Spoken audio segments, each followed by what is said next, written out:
Now, with the recent reveal of Kid and Law's awakenings in the previous chapter, I think there is some discussion to be talked about in regards to what we are going to potentially see with Paramecia awakenings, especially when you take the variety and differences within the Paramecia class. Because I think Law, Kid, and Luffy will change everything that we currently know about awakening thus far, as each of them possess Paramecias that were completely different from each other. And so this might give us a glimpse into how awakenings of similar classes work, because we do know that some Paramecias have the same awakening and some don't. And of course this makes a lot of sense because not all Paramecias work the same. And here I think Oda is slowly but surely building up awakening, because that's something that we've been in the dark for quite some time now, ever since it was introduced back in Dressrosa.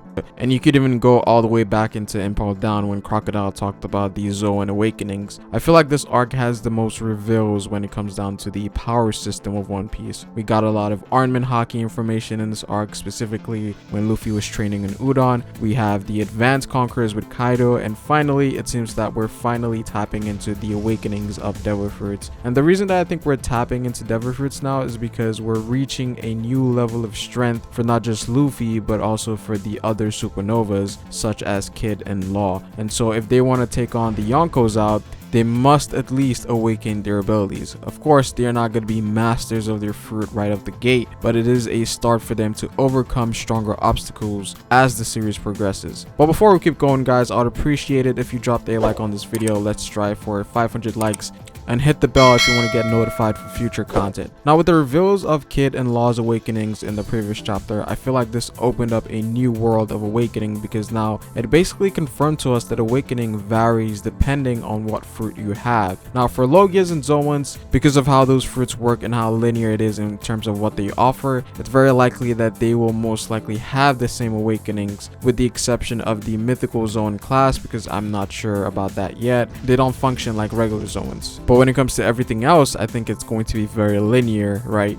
Everything is going to be, for the most part, the same. But for the Paramecia class, this is where it gets crazy, because the Paramecia class is the most diverse class of Devil Fruits, because they come in all different forms and shapes. So awakening for each Paramecia is going to be somewhat different. Obviously, some Paramecias will have the same awakening like Katakuri and Doflamingo, in which their awakening allows them to turn their surroundings into their element. And this kind of makes sense when you take things from a base standpoint in terms of Devil Fruits, because both Katakuri and Doflamingo both possess Devil Fruits that produce a specific element. In terms of classification, they would fall under the Producer Paramecia class, hence why they seem to have the same awakening. I do also want to mention Gil Tesoro here as well. Even though he's a non-canon character, he was also awakened, and if you guys remember, his awakening essentially allowed him to have a sensory network with the gold that he manipulated. So again, there's a lot of variety. It could be the enhancement of an ability, it could be them changing their surroundings into the set element, it could also be them getting an entire separate ability like Gil Tesoro. Now, unlike Katakuri and Doflamingo, Kid and Law have displayed the ability to influence a person with your Devil Fruit ability, again, which is unprecedented. In the case of Kid, he's able to put a magnetic pulse onto someone else, which in return makes that person into like a magnet. And with Law, it's kind of the same thing as well, whereas he's able to influence a person's body by creating a room on his weapon, bypassing any sort of hacks defense that they might have. I feel like effect-based Paramecias will most likely have a greater ceiling than the Producer class. Now, even though Awakening is supposed to be the next level for Devil Fruits, it felt a bit underwhelming when it came down to the awakenings of Doflamingo and Katakuri. These guys already had the ability to produce their element, and so what Awakening did was just allow them to produce more of their element, which again is very powerful and can be unbeatable sometimes, like when you take Cracker into account, but it's not exactly groundbreaking, right? And even during Luffy versus Katakuri didn't even use Awakening that much, whereas him using his natural base ability seemed to have been way more effective. This supposed next level of Devil Fruit wasn't used against Snake Man, and this essentially tells me that Awakening isn't mastery, but it is a stage where you can still hone your awakening to a higher level. So just because you have an awakening and someone else has an awakening, it doesn't mean that the usage of it will be on the same level. level, especially considering the nature of Paramecia, in which versatility and creativity plays a huge role within the Paramecia class. And so with Law and Kid and how their abilities work at a base level, I feel like they would have a much impactful awakening than that of Katakuri and Doflamingo. The ceiling is much higher. Now with Kid and Law, we don't know the full extent of their awakenings yet. All we know is the basis in which they're able to influence a person's body. And so when you take creativity into account, it can make their abilities even more powerful. So I think with Law and Kid, we've only seen the beginning of what these guys are actually capable of with awakening. And so this brings me to Luffy. Now Luffy's Devil Fruit is completely different from Law's and that of Kid's, in which his Devil Fruit is more so the enhancement of his body, whereas his body has taken the properties of a material. So his awakening, I would imagine, will be different from that of Kid and Law, whereas Luffy's awakening could be the enhancement of his ability. Or maybe Oda could be hinting at the idea of the 3 main supernovas having awakenings that influences the bodies of others. But if Oda chooses that route, I feel like there's most likely going to be some sort of slight variation that makes it unique to the person, right?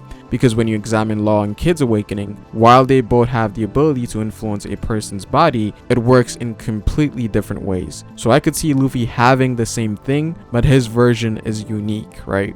Now, when it comes to awakenings, we don't really know the process, but it's very clear that Oda is starting to build it up, as it has become very necessary for the fights against Yonko. And so I think we're going to see a more gradual build up when we get to Luffy's awakening. I feel like we'll get more details there, because usually when it comes to power upgrades, it usually comes through the MC, right? So again, overall, I think awakenings for the Supernova trio is going to be a lot different from what we've seen so far. I think it's going to have traits in which creativity will play a role in enhancing the awakening. And if you think about it, Luffy, Law, and Kid all have Devil Fruits that require some level of creativity for it to become powerful, right? So I'm really excited to see where this is going for these supernovas. I do find it interesting that we learned about Zoan awakenings first and finally Paramecia's, and it would seem that Oda is leaving the Logia awakenings for last because of how potentially broken they might be. So again, when we get to see the admirals and them using awakening, it's going to be on a whole different level, again, which makes a lot of sense because Logias are broken at a base level. So you can imagine when you take that hacksness to a whole new level, right? It's going to be absolutely insane. But I will also say that I'm very interested into seeing the awakenings of mythical Zoans, because I think it's probably going to be different. Now I do think that they are going to have the traits that we see in regular Zoan awakenings, like the enhanced strength, enhanced durability, endurance, all of that, but I feel like they're going to have something on top of that as well, because mythical Zoans are just regular Zoans with extra mythical abilities, right?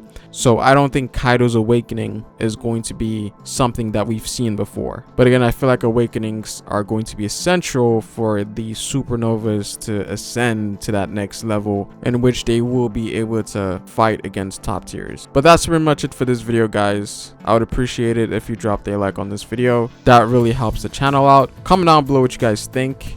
Subscribe for more One Piece content on this channel. You can follow me on Twitter at FarrowSpace, and don't forget to hit the bell if you want to get notified for future content. But it is Pharaoh, guys, and I will see you folks later. Peace.